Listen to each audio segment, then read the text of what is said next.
하겠습니다.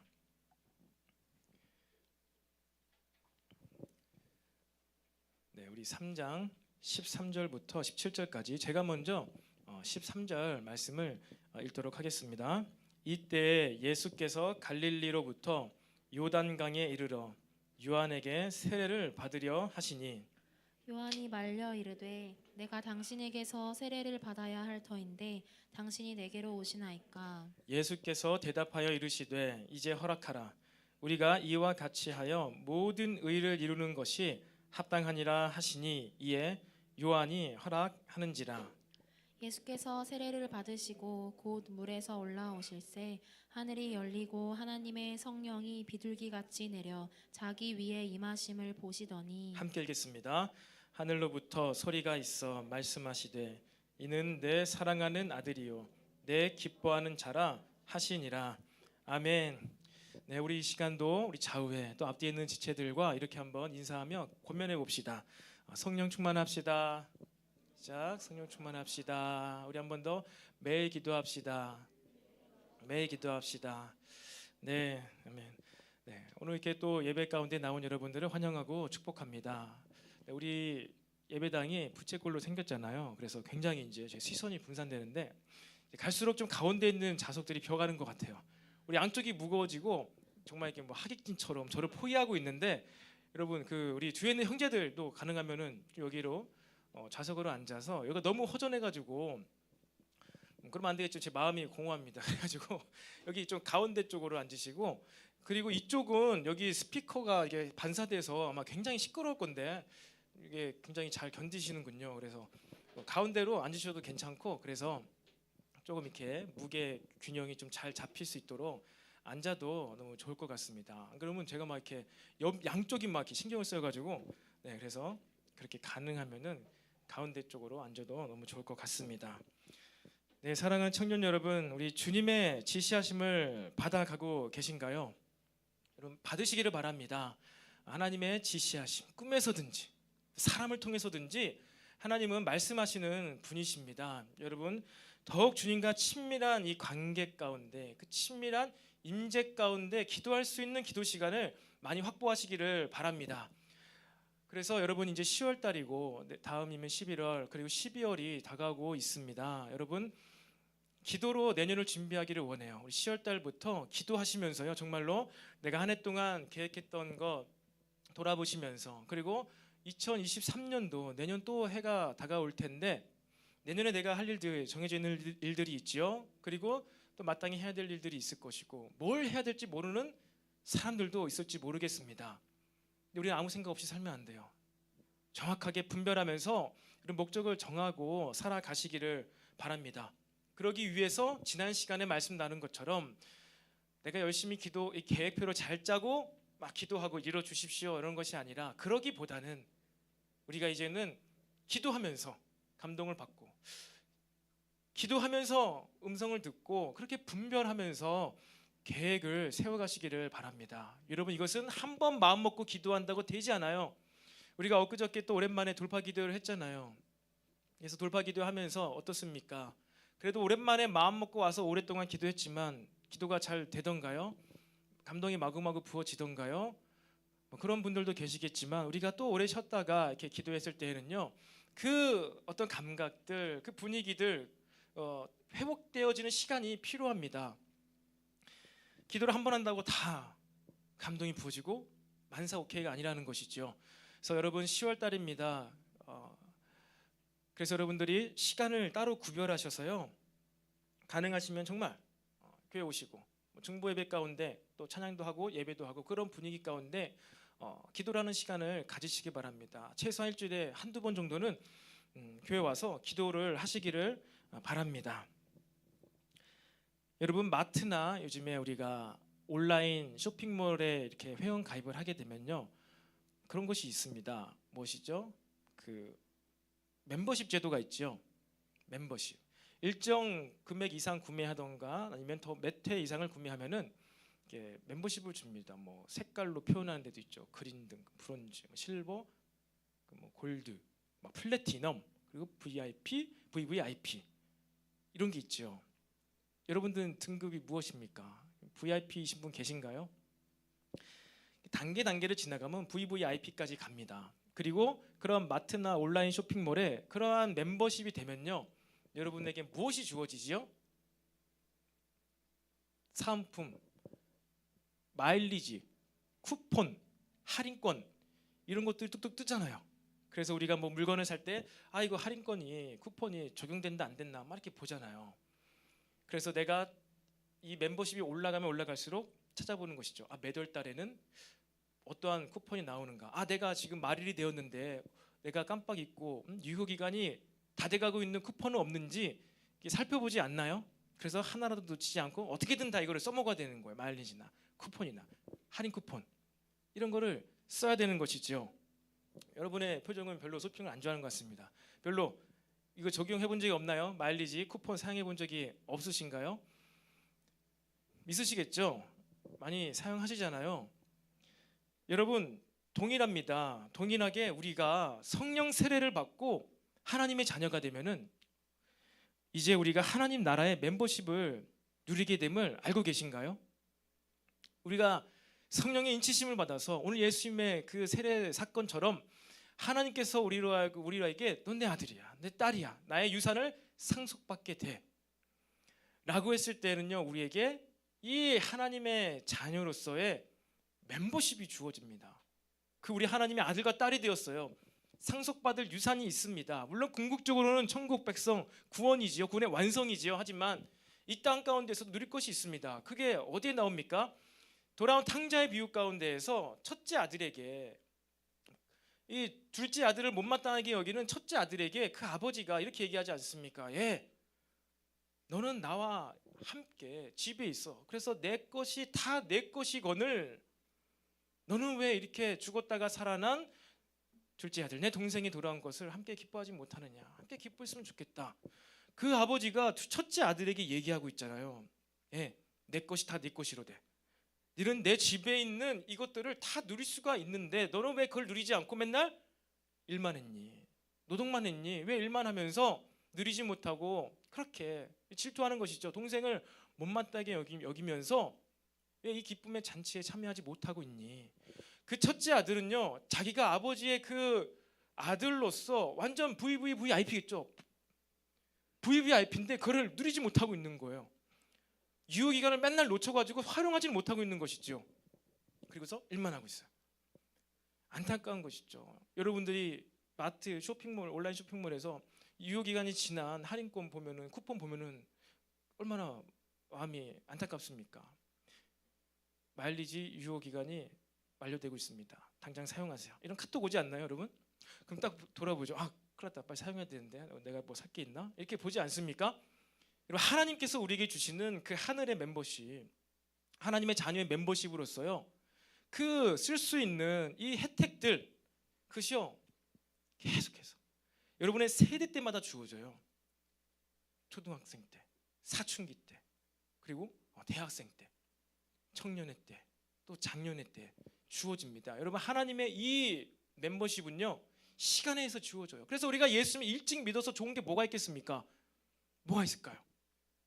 그 시기에, 그 나이 때에 하나님을 경험할 수 있다는 것, 이것이 좋은 거예요. 그게 아니면 어릴 때 예수 믿어가지고 교회 다녀서 기독교 집안이어서 죄도 못 짓고 주일날 놀지도 못하고 네거티브 멤버십인가요? 그렇지 않아요. 우리가 예수님을 일찍 믿고 좋은 건 딱 그거예요.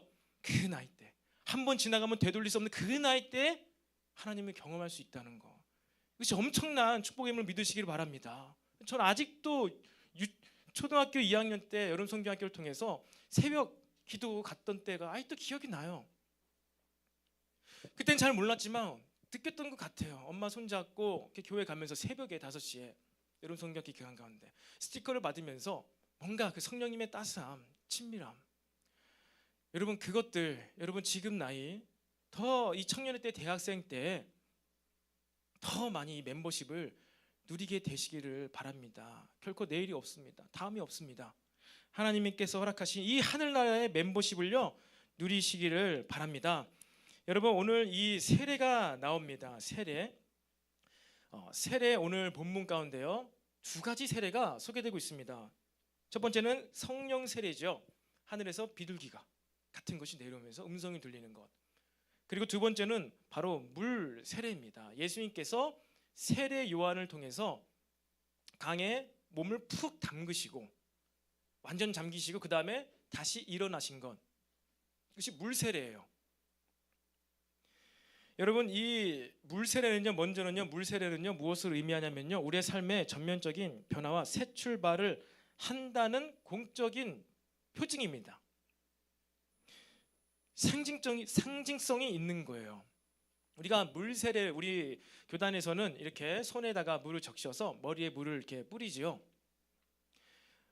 사실은 이제 성경에서 말하고 있는 세례는 이제 침례입니다. 침례. 완전 풍덩 담겼다가 숨을 걷다가 푹 올라서 푸 하면서 죽었다가 살아남을 의미하는 게 세례의 의미입니다.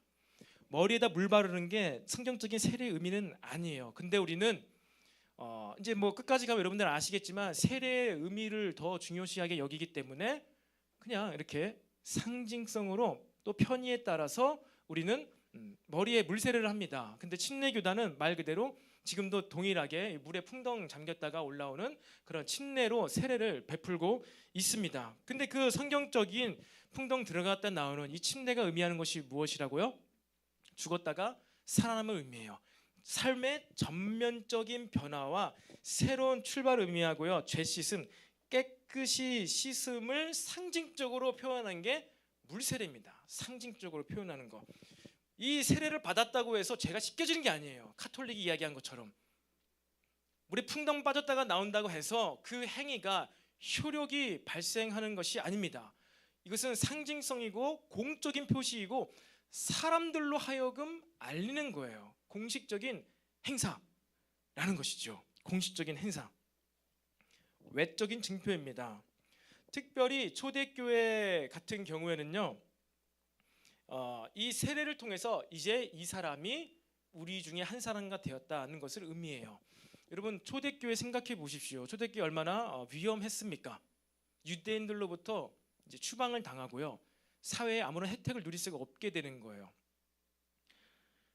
그리고 나중에 시간이 흐르면 흐를수록 이렇게 스파이들이 교회 공동체 안에 들어오기도 하는 것이죠. 그러니까 초반에는 로마의 어떤 핍박이 많이 없었어요. 근데 도미티아누스 황제 때부터 자기가 신이라고 칭하니까 다른 신, 하나님을 믿는 이 기독교인들을요, 로마 제국이 이제 전면적으로 핍박을 하기 시작했습니다. 다 잡아가기 시작했어요. 교회가 이제 공적으로 활동을 못하는 거예요. 그래서 숨어서 예배를 드립니다. 로마는 이들을 잡아야 돼요. 불순분자이기 때문에. 그래서 어떻게 합니까? 스파이를 심고 거짓 성도들을 심어요. 그래서 정보를 로마 군사들한테 알려줘가지고 거기를 소탕을 해버리고, 배교자들도 발생하기 시작해가지고 배교자들이 진짜 믿었던 척은 아니었을 거지만 믿었다가 믿음으로부터 떨어져서 배교자들이 이제 또 그걸 밀고 해가지고 그 교회가 참 소탕당하는 이러한 일들이 발생했습니다. 그렇기 때문에 이 같은 믿는 자들끼리의 이 멤버십을 유지하는 게 너무나 중요했어요. 그래서 초대교회 성도 가운데는요, 그 세례 받는 게요 굉장히 어려웠습니다. 세례 받는 게 굉장히 어려웠어요.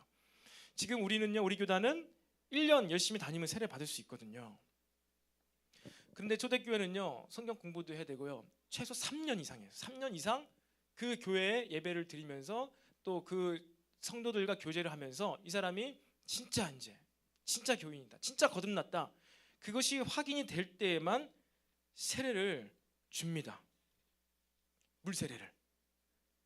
그게 그 당시 세례의 어떤 무게감과 의미였어요. 지금 현대 교회도요, 우리가 세례를 받게 되면요, 무엇이 주어질까요? 세례를 받게 돼서 우리 교회 멤버십이 되면요, 여러분이 성찬 예식에 참여할 수가 있죠. 우리 11월 마지막 주일에 우리가 성찬 예식을 합니다.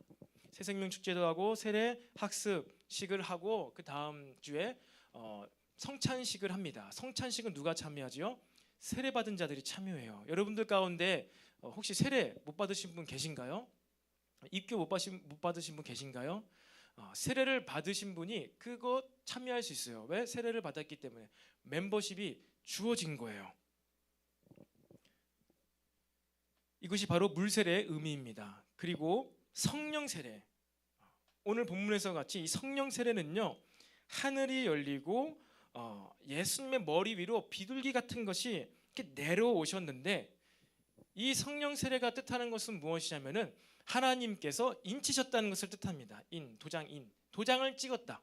결제를 받았다는 거예요. 받았다. 너는 내 아들이다. 너는 내 딸이다. 여러분, 너는 내 아들이다 이 의미를요, 남성 여성의 그 아들이 아닙니다. 물론 그것도 표현하고 있지만 아들로 이야기한 이유는 뭐라고요? 아들은 무엇을 받을 수 있어요? 부모로부터 유산을 받을 수 있어요. 그러니까 너는 내 아들이다, 사랑하는 아들이다, 이 말은 너는 내 유산을 받을 아들이다, 받을 자녀다라는 뜻입니다. 남자든 여자든 너는 내 아들이라 했을 때 너는 내 유산을 받게 된다. 궁극적으로는 구원을 받게 되고 이 땅 가운데서는 내 자녀로서 어떤 혜택들, 유익, 은사 그런 것들을 받을 수가 있다. 간구해라, 구하라 라는 뜻이 있지요. 사도행전 이 성경 가운데, 사도행전 가운데 사도들이, 특히 사도 바울이 이렇게 세례를 합니다. 안수를 합니다. 물세례하거나 안수를 할 때 여러분 어떠한 일들이 발생되지요? 모든 경우에 있어서 방언을 하거나 귀신이 떠나가거나 병이 낫는 일이 발생합니다. 이것은 치유가 임했다 이전에 무엇을 이야기하냐면요, 사도행전에는요, 사도들로 말미암아서 지금 무엇이 임하고 있다는 거예요? 성령님께서 임하시고 있다는 걸 뜻해요. 그러니까 성령 세례가 이 사람한테 임해서 그 외적인 증표로 방언도 하고 병이 낫고 귀신이 떠나가는 역사가 나타나는구나는 것을 알 수가 있다는 것입니다. 여러분, 이것이 바로 세례가 의미하는 이 두 가지 중의적인 의미예요. 그리고 두 번째로 얘기했던 영적인 의미, 하나님께 인치심을 받았다, 도장을 받았다. 이것은 취소가 안 된다. 여러분, 이것이 바로 세례의 본질적인 의미입니다. 하나님께 인치심을 받았다. 진정한 하나님의 멤버십이 이제 되었다는 거예요. 여러분, 이처럼요, 세례는요, 영적이고도 그리고 또 물리적인, 외적인, 그러니까 내적이고 외적인 이 두 가지 의미를 동시에 가지고 있습니다. 그리고 이 두 가지 의미를, 내적이고도 외적인 의미를 바르게 알 때 우리의 신앙생활도요, 무엇일까요? 건강하게 바르게 할 수가 있습니다. 우리가 정말로 하나님의 인치심 받아가지고 구원 받았다면요, 그 사람은 우리 공동체 가운데에서, 교회 가운데서 동일하게 어떻게 해야 돼요? 물세례를 통하여서 우리 교회 멤버십이 되었다는 것을요, 같이 인정해주고 받아들여 주는 것, 이것이 가치가 되는 거예요. 이것이 같이 갈 때 그 사람은 건강한 정체성을 가지고 세상을 살아갈 수가 있는 것이지요. 속으로는 구원 받았어, 내적인 인치심을 분명히 받아서 예수님 나의 구주입니다 라고 했는데 그런 공동체가 없어. 그래가지고 이것을 드러내지도 못하고 어떠한 사람들의 인정과 공식적인 이런 것들을 받지를 못했어요. 그러면 그 사람은 또 이렇게 어떤 외적인 신앙생활 가운데 어떠한 뭐랄까요, 담대함이랄까요, 이런 것들에 있어서 약간 마음이 딱 시원하지 않을 수가 있다는 것이죠. 그래서 본질적인 것은 영적인 것이로되 우리에게는요, 이런 물리적인 것도 반드시 필요합니다. 그래서 지금도 세례를 하는 거예요. 세례식을 거행을 하는 것입니다. 봄에 한 번, 가을에 한 번, 두 번 하죠. 중요한 것입니다. 이런 공식적인 외적 증표인 물세례도 너무나 중요하다는 것입니다. 여러분, 사실 우리의 믿음도 그래요. 우리의 믿음도요, 페이스, 명사로서의 페이스, 하나님의 신실하심으로 인한 믿음이 우리에게 부어져요. 그 페이스의 믿음이 우리에게 부어지면요, 우리에게 뭐가 생겨요? 빌리브, 내적 동의. 난 주님 믿습니다. 믿는다, 빌리브. 내적인 동의인 빌리브가 생깁니다. 난 믿는다. 여러분, 주님 믿으시지요? 지적인 동의가 있습니다. 동의가 있고 동시에 외적인 믿음은 무엇일까요? 외적인 믿음은요, 순종함입니다. 순종함. 이게 외적인 믿음이에요. 그래서 히브리인들에게는요, 믿음은 이 두 가지를 다 의미합니다. 내적인 동의와 순종함. 아브라함이 보여줬던 것, 듣고 믿음이 생기고 그리고 출발한 것, 이삭을 바친 것, 하나님께서 이로 인하여서 아브라함이 이를 믿음에 네 자손을 바다의 모래알같이 해주겠다는 것을 믿었을 때 그것도 의로 여기시고요, 이삭을 바칠 때 내가 나를 이제 믿는지 경외하는지 알겠다 라고 하셨어요. 이 내적인 믿음과 외적인 믿음이, 순종함이요, 같이 갈 때요, 이 차이가 없어질 때 우리는요, 건강하게 신앙생활 할 수 있어요. 이 두 가지 밸런스가 너무나 중요하다는 것이죠. 어느 것 한 가지가 막 너무 앞서가거나 했을 때는요, 우리는 건강한 믿음 생활, 신앙 생활을 하기가 쉽지 않을 수도 있습니다. 여러분, 들리는 만큼요, 여러분 믿는 만큼, 믿어지는 만큼 여러분의 삶 가운데서도요 순종함이 나타나기를 간절히 축복합니다. 그것이 함께 가게 되기를 바라요. 여러분, 오늘 주님께서 이 세례 요한에게 세례 받으실 때 하늘문이 열리고 성령이 비둘기같이 내려온 것처럼 오늘 예배 시간, 말씀 시간을 통하여서 우리가 말씀을 들을 때 각 사람의 머리 위에 성령께서 임하시기를 간절히 축복합니다. 우리가 귀로도 듣고 마음으로도 듣고 또 귀로 듣고 우리의 영도 들어서 우리의 전면적인 삶의 전면적인 변화와 이 믿음이 더욱더 깊어지기를 축복합니다. 여러분, 이것이 세례에 대한 기본적인 이해예요. 그런데 오늘 예수님께서도 세례를 받으셨다는 것이죠. 예수님 하나님이신데 성령으로 태어나셨는데도 불구하고 죄인들이 받는 그 세례를 받으셨어요. 그리고 또 하나님께서 인치셨어요. 왜 예수님께서 세례를 받으셔야 했을까요? 예수님께서 사람과 동일하게 물 세례를 받으셨지만 예수님이 받으신 세례는요, 사람이 받는 세례와는요 질적으로 다릅니다. 우리는 죄인의 죄 씻음을 이 세례를 통하여 우리가 깨끗이 되었다라는 그러한 상징적인 의미를 가지고 있는데, 예수님의 세례 받으심, 물 세례 받으심은요 예수님께서 우리와 같은 죄인의 모습으로 되셨다는 것을 의미합니다.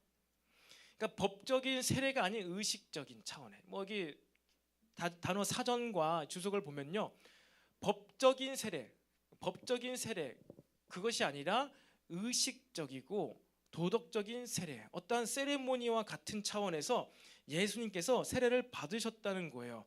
그러니까 우리를 위하여서 받으셨다는 것이죠. 받으실 필요가 없는데 우리를 위하여서 우리와 같은 사람이 되었다, 우리와 같은 죄인의 모습이 되었다는 것을 나타내고 보여주시기 위해서, 눈으로 확인시켜주기 위해서 예수님께서 물 세례를 받으셨다는 것입니다. 그게 예수님께서 외적 세례, 물 세례를 받으신 의미였어요. 그리고 그것뿐만 아니라 예수님께서 세례 받고 올라오실 때 영적 세례, 성령 세례가 부어졌잖아요. 성령님이 비둘기같이 예수님 머리에 임하셨어요. 아니, 성령으로 태어나셨고 성령 하나님이신데 뭘 또 우리와 같이 사람에게 인치는 것과 같이 성령의 비둘기가 내려와야 될까요? 그러니까 이를 알고 있는 누구입니까? 이 세례 요한은 당신이 나에게 세례를 베풀어야지, 왜 나에게 지금 세례를 베풀라고 말씀하십니까? 이렇게 깜짝 놀라면서 얘기를 하신 거예요. 외적 세례도 필요 없으시고 영적인 세례도 필요 없으신데 왜 나한테 세례를 받으러 오셨습니까? 라고 질문한 것이지요. 그때 예수님께서 뭐라고 하십니까? 허락해라. 이와 같이 우리가 이 모든 의를 이루는 것이 이제 합당하니라. 이에 요한이 허락하는지라. 갑자기 마음이 바뀌었죠. 180도. 그럼 하겠습니다. 요한이 들은 것은 무엇이었을까요? 이제 우리가 모든 의를 이루자. 예수님께서 세례를 받으시는 것이 무엇을 하는 거예요? 하나님의 의로우심을 이루어가는 것입니다.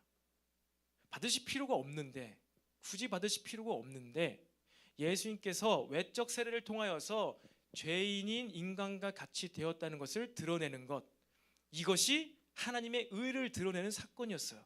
그러니까 모르는 사람은 보면은 세례요한은 알았겠죠. 모르는 사람 보면은 예수님이 저도 죄인인가 보구나, 저도 세례가 필요한구나, 회개의 세례가, 물 세례가 필요한 것보다, 이렇게 생각을 할 거란 말이죠. 그러면 사실 이것은 하나님 입장에서, 예수님 입장에서는요 굉장히 수치스러운 거예요. 할 수가 없는 거예요.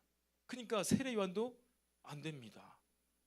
근데 이제 우리가 모든 의를 이루자, 이것이 합당하다 라고 얘기를 하니까 세례 요한이 그럼 하겠습니다.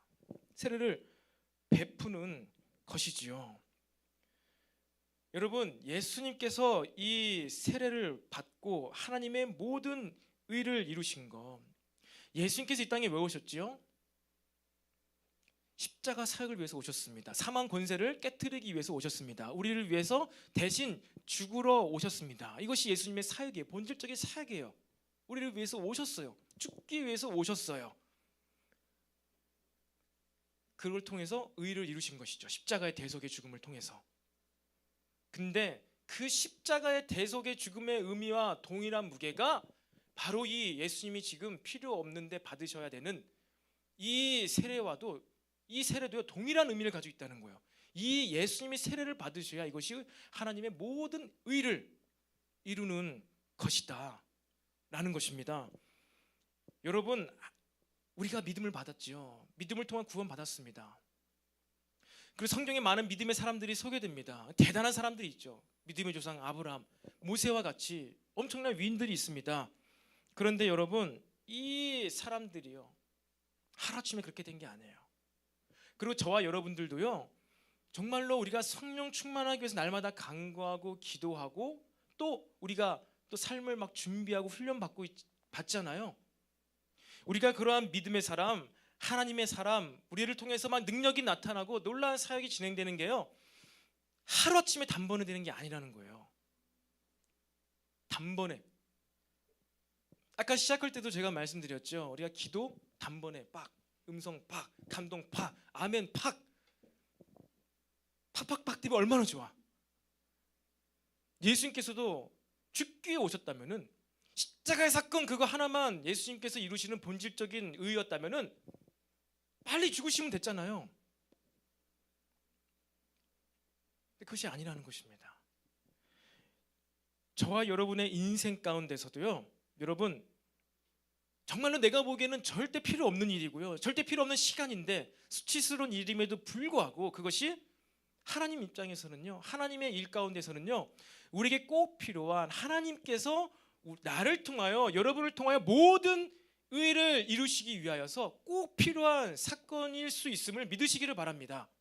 이게 여러분의 대단하고 놀라운 위대한 사역, 큰 십자가의 죽음과 비견될 만한 큰 희생, 그것만 중요한 게 아니라요 이것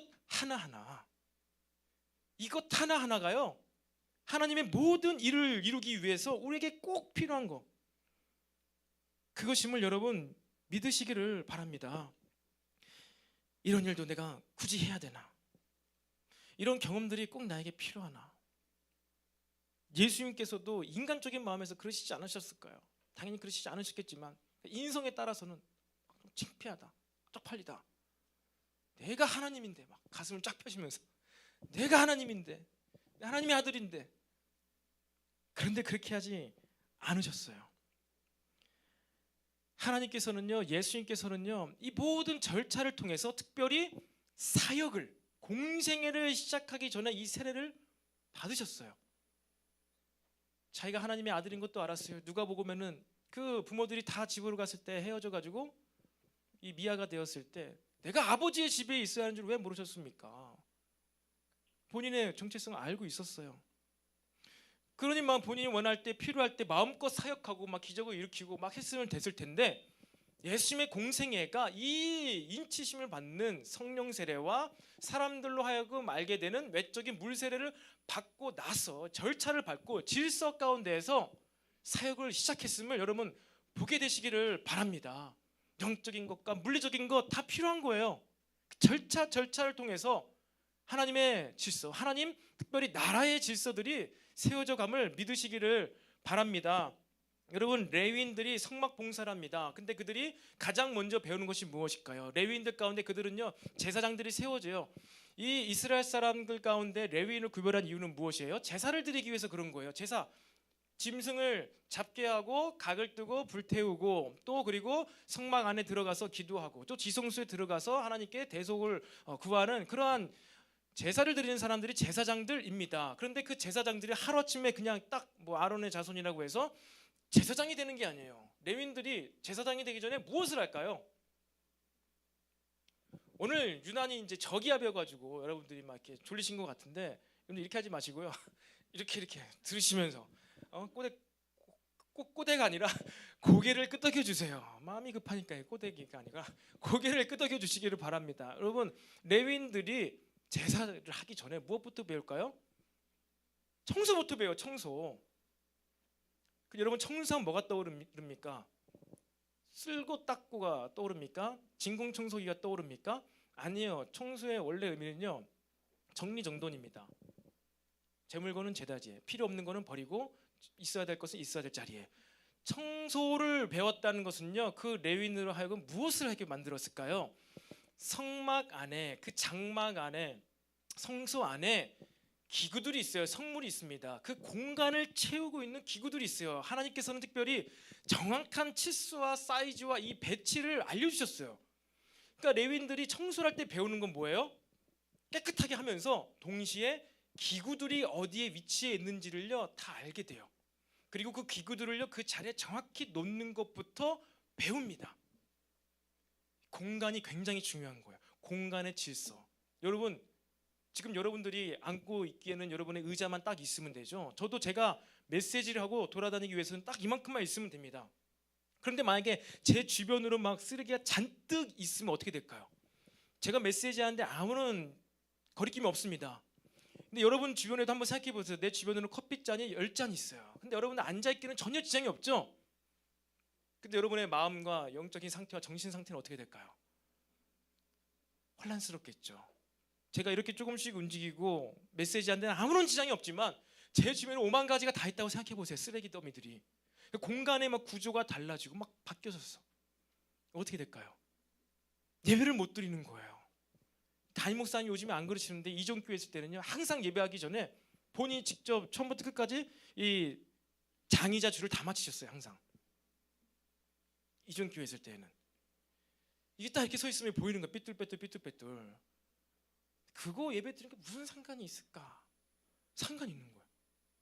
레위인들이 성막 봉사할 때 제사를 드리기 전에 하나님께 기도하는 그 분향단에 그거 분향하는 것과 떡상, 이 진설병에 기름을 채우는 것과 떡상에 떡이 마르지 않게 하는 것을 하기 전에 배우는 게 바로 청소예요. 공간을 정리하는 것, 공간을 섬기는 것입니다. 그 공간을. 학생들도 공부할 때 어떻습니까? 책상 위에 너저분하면요 공부가 안 돼요. 항상 책상을 깔끔하게 정리하는 것이 공부의 시작이지요. 여러분 요셉의 삶 가운데도요 그가 노예로 팔려가고 강간 미수범이 되어서 감옥에 가고 또 거기에서 만 2년 동안 침묵의 시간을 또 보내야 하는 건 여러분 너무나 쓸데없잖아요. 국무총리가 되기 위해서 이것이 무슨 쓸데가 있을까? 좋은 대학교 가고 대학원 가고 그렇게 해야지 국무총리가 되지. 감옥에 가고 노예로 팔리고 감옥에 가고 그것은 국무총리와 전혀 상관없어요. 인간의 입장에서는 인과관계가 없어 보입니다. 하지만 하나님의 절차, 하나님의 질서 가운데는요 요셉에게 이 시간이 반드시 필요했다라는 거예요. 이 모든 시간 후에 요셉이 형들을 만나고 이 야곱의 가족들이 그 70인의 가족들이 애굽으로 들어오게 됩니다. 여러분 이 모든 과정들이 다 필요하다는 것이에요. 저와 여러분의 삶 가운데도요 하나님께서 의롭게 이루고자 하시는 모든 일들이요 마땅히 행하게 되기를 축복합니다. 마땅히 부끄러워하거나 수치스러워하거나 예수님께서 어쩔 수 없다 그래 내가 진짜 하나님 아버지 때문에 어쩔 수 없이 받는다가 아니라 이제 나에게 이것을 허하라. 모든 일을 이루어야 된다. 이루고자 합니다. 마땅히 합당히 의로 여기고 이것이 나의 의가 되는구나. 여러분 그렇게 의로 여기고 이렇게 우리 삶 가운데 일어나는 모든 일들 가운데 믿음의 눈으로 바라보시기를 바랍니다.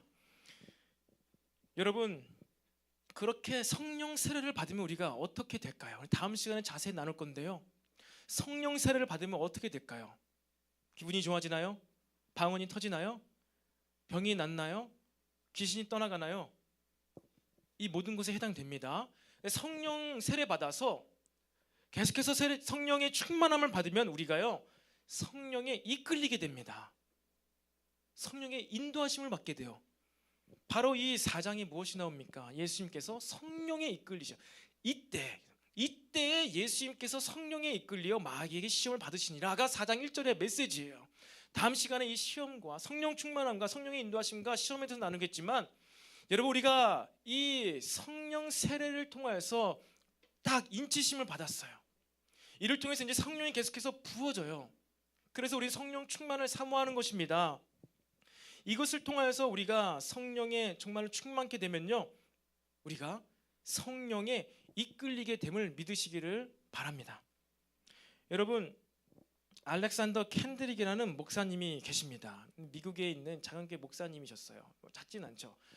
근데 그 목사님이 약 20여 년 전에 이 미국의 이제 문화를 보는 거지, 미국의 이 모습들을 보는 거예요. 사회 모습들을 보는 거예요. 2000년대 초반이에요. 이런 미국이 얼마나 보면은 많이 타락해 있습니까? 문화가 사람이 타락했다는 건 둘째치고 미국의 그 문화, 모습, 영화, 드라마 이런 것이 얼마나 타락해 있습니까? 이 목사님이 사역을 하는데 온 성도들의 마음, 이 다음 세대 청년들과 성도들의 마음이 영화에 빼앗겨 있는 거예요. 사람들이 영화에 빠져 사는 거예요. 드라마에 빠져 사는 거예요. 사역이 너무 힘들어요. 그런데 이 알렉산더 캔드릭 목사님이 성령 충만한 목사님이었어요. 기도를 많이 하시고 어느 날 성령의 감동을 받은 거예요. 기도하는데 성령의 음성이 들려요. 성령의 감동을 받았어요. 그래서 그가 무엇을 했을까요? 영화를 만들었어요. 영화를 만들어야 되겠다. 성령의 감동을 받고 성령의 그 정말로 충만함의 이끌림을 받아서 목사님인데 목회하시는 분인데 성도도 500명이 넘어요. 근데 너무 사역이 이제 확장이 안 되는 거예요. 답답한 거예요. 그런데 그 감동을 받고 영화를 제작해야지. 이래가지고 성도들을 동원해가지고 영화를 만듭니다. 전문가가 아니에요. 뭐 어떠한 어떻게 하겠어요? 영화를 어떻게 만들 수 있겠어요? 근데 본인이 감독이 됐어요. 본인이 감독이 되고 성도들에게 배우가 아닌데요, 일반 그런 영업직 과장들, 캐셔들 이런 성도들의 자원을 받아서 배우로 캐스팅합니다. 그리고 모든 카메라와 장비들을요 다 이제 사재를 털어가지고 헌금 후원을 받아가지고 영화를 만들어요. 아마추어 영화죠. 그런데 500명이 되는 성도가요 각양각색으로 이 영화에 다 참여합니다. 그리고서 만들어진 영화가 뭐예요? 해외에서, 외국에서 2006년도에 개봉한 믿음의 승부, 미식축구 영화 있잖아요. 우리나라는 2010년도에 개봉했는데요 10,000여 명 정도밖에 안 봤더라고요, 관객수가. 근데 전 세계적으로 56개국에서 개봉해서 2천만 명이 봤습니다. 그래서 들어가는 투자금 대비 30배가 아니라요 300배가 아니라 3,000배를 수익을 얻습니다. 3,000배. 10배만 해도 대박일 텐데요 3,000배. 그러니까 성령의 감동을 받은데 한순간에 영화가 만들어진 게 아니잖아요. 수개월 동안 1년 넘게 막 이렇게 다 직장이 있어요. 그래서 사람들이 일 끝나고 와가지고 쉬는 날 와가지고 영화를 찍는 거예요. 그래서 어마어마한 돈을 법니다. 그리고 그 돈으로 내서 또 무슨 영화를 만들어요? 우리가 여기서 함께 봤었던 커리저스, 용기와 구원, 그 가족 이야기, 정말 눈물 없이 볼 수 없는, 기억하시나요? 커리저스, 용기와 구원. 이런 2011년도에 개봉했는데 이거 3년 전인가 4년 전에 봤어요. 우리가 여기서. 왜 모른 척해요? 우리 저희 봤던데, 분명히 봤는데 다시 한번 또 봐야 되겠네 이거. 그래서 이 목사님이요 영화를요 그 다음에 또 뭐래요? 오버커머, 그리고 워룸, 그리고 또 최근에 또 영화를 또 이제 준비하고 계시더라고요. 성령이 주시는 감동을 받고 성령 충만해가지고 사람들을 동원해서요 영화를 막 찍는 거예요. 그리고 미국에 있는 영화 감독들을 평가하는 시네마스코어에서 평가를 해요. 뭐 여러 가지 부분에 있어서 A부터 쭉쭉 평가하는데요. 이 목사님이, 이 감독이 세 번째로 모든 부분에 있어서 A+ 점수를 받은 감독이에요. 흥행뿐만 아니라 감독성, 그것도요 미국 영화 감독 역사상 세 번째로 올 부분 A+를 받았어요.